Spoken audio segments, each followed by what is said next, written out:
Дэлхийн эрүүл мэндийн байгууллагын гаргасан 11 зарчим байдаг.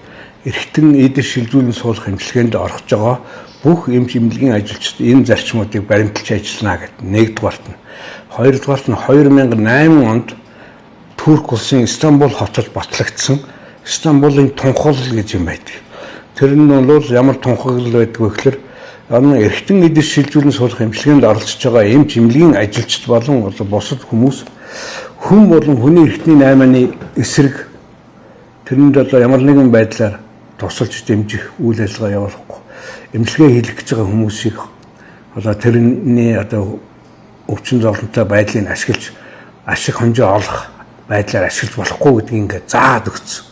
Тэгэхээр манай эрүүл мэндийн хөгжлийн төв эсэд эрхтэн шилжүүлэн суулгах үйл ажиллагааг зохицуулах алба болон энэ улсын эмнэлгүүдэд байгаа эрхтэн эдэр шилжүүлэн суулгах эмчилгээ хийж байгаа багийн гишүүд манай энэ хоёр зарчмыг хүлээн зөвшөөрөөд ингээ баг дотроо энд бол би нэг чанд сахиж ажиллана, ёс зүйтэй байна гэж энэ багийн гишүүн болдог учраас бид нар бол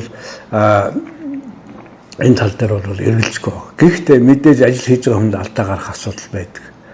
Хэрвээ тэгээд тэр хүн алдаа гаргасан байх юм бол үнэхээр ямар нэгэн буруу санаа өөртлөөгүй ажил төрлөө хийж байгаа алдаа гаргаж болно шүү дээ. Хинч ажил хийж байгаа хинч гэсэн. Тэгэх юм бол тэрийг эмч эмнэлгийн ажилчдын эрүүл мэндийн эрхтэн тухай хуулиар зохицуулна. Энэ бол хуулийн төсөл юм шүү дээ, явж байгаа. Явж байгаа. Тэгээ ер нь бол энэ бие даасан анх зохицуул баг шүү. Одоо тэгэхээр ямар хуулиар эмнэлгийн ажилчдын юу? Одоо бол байхгүй байгаа шүү дээ. Тэгэхээр бол эн чинь гişin миний нэг төрөний яриад байгаа юм чинь бас нөлөөлсөн байж магадгүй л дээ. Ер нь бол эмч нар бол айгүй хүнд нөхцөлд ажилладаг.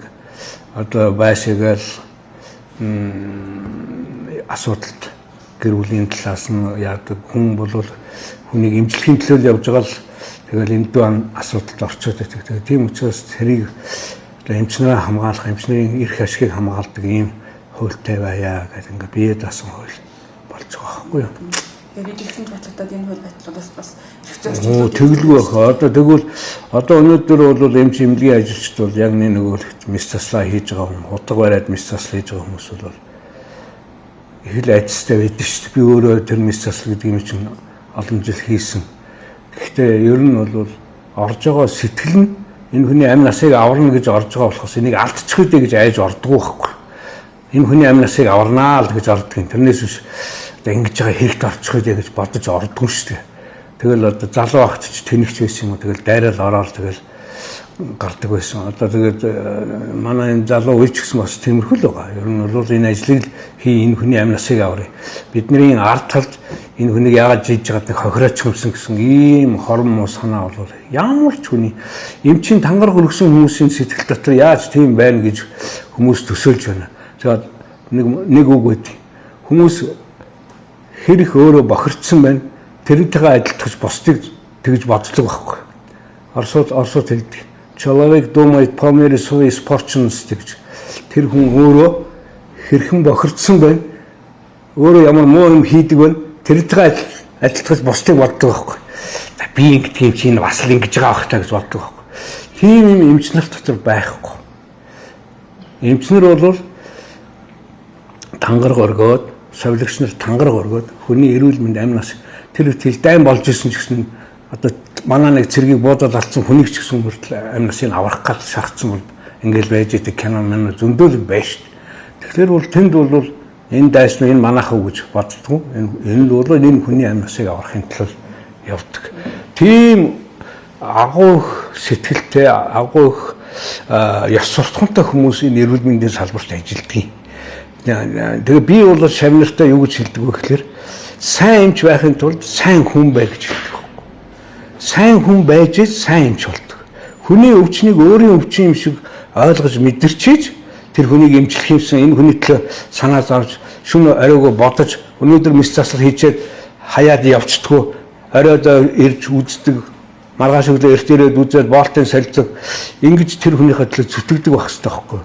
Тэгэхгүй тэгээд нэг 5 төгрөг болоод ах юм бол тэр хүн сайн эмч болохчгүй тэр хүний гараас сайн үр дүн гарахчгүй. Тэгээд манай эрхтэн эдгээр шилжүүлэн суулгах хэмжлэгээ бол одоо 21 дугаар зууны анагаах оны салбарын тодорхойлж байгаа хөгжлийн гол чиглэл нь учраас энэ лөө одоо эрхтэн шилжүүлэн суулгах мэс заслын эмч болцох юмсан, эрхтэн шилжүүлэн суулгах хэмжлэгээний унтуулгын эмч болцох юмсан, хяналтын эмч болцох юмсан, үүдлэс шилжүүлэн суулгадаг эмч болцох юмсан гэдэг хүмүүс бол залуучууд бол байна.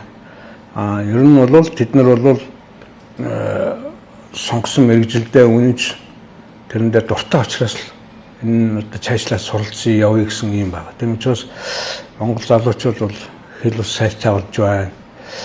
Одоо ямиг их сайн уншдаг болж байна. Ингээд ирэхлээр бол энэ залуу юу тасрахгүй байх гэж бодож байна. Хамгийн гол нь түрүүний миний хэлсэн ёс суртахуунтай сайн хүн байж сайн юмч бол. Тэгээд одоо хэл ус сайтай дотгошоо явж юм үзээд ирэхлээр нүд нь нээгдээд ирэхлээр ертөнцийг харах үзэл нь шал өөр болдог байхгүй. Энүүхний дотроо л байгаад байвал худагны мэлхий гадаа нь ямар ертөнц байдгийг мэддэггүй гэж муухай үг өгдөн шүү дээ. Тэр дотроо л амьдрал нь үргэлж саргалт болсон. Гэтэл бол одоо энэ ардчсан Монгол орн дэлхийн бүх орн руу явж болохоор залуучууд хэл ус сайтай бол хаач чад юм үзээд нүд талиал буцаж хурж ирээд тэр сурсан мэдснээгээ их орондоо зориулж ард түмнийхээ төлөө зориулахад өрдөөс болохгүй юм байхгүй. Би тэгэл байдгаараа байж байгаа л тэгэл гараад л өөр юу хэлэх юм. Тэгээд тэр чинь хууль эрх зүйн байгууллагууд намайг алдаа мадаг гаргаагүй юм байна гэдгийг нотлоод цахаацсан. Одоо өөр би юу ярих вэ? Тэр өнгөрсөн юм хэлдэм яриад яах вэ? Одоо тэгээд дахиж тийм алдаа залуучууд маань алдаач яах вэ? Тийм одоо буруу ойлголтоос болж ингэж бити хэлмэгдэсэй л гэж би хэлмээр. Энэ бол яг тэ энэ хүний амьдрал чинь баян шүү дээ.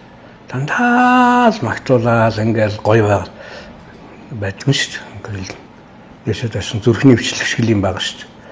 Тэгж явж байгаа л тэгэл хүний амьдрал чинь наанта цаантай байдаг гэдэг үст.